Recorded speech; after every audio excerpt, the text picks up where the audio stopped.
Qorindan bo'lishining asosiy sabablaridan biri bu ovqatning yaxshi hazm bo'lmasligi hisoblanadi. Ya'ni achish, bijg'ish jarayonlarini kuchayib ketishi hisoblanadi. Ya'ni ovqatlanishda hazmlanish jarayoni bo'lmasdan achish, bijg'ish jarayoni bo'ladi.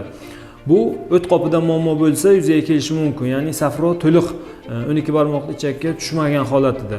Ikkinchi navbatda ovqatlanish me'yorlariga amal qilmaslik. Masalan, ko'pchilik ovqatdan oldin yengilroq narsalarni, masalan, mevalarni ovqatdan keyin iste'mol qiladi.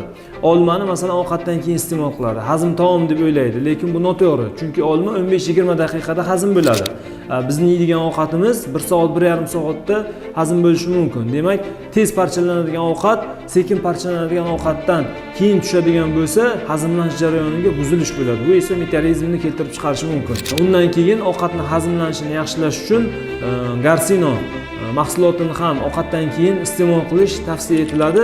Bu ovqatni yaxshi so'rilishiga, oshqozon osti bezini yaxshi ferment ajralishiga, o't qopidan safroni yaxshi tushishiga yordam beradi va qorindan bo'lishini oldini oladi.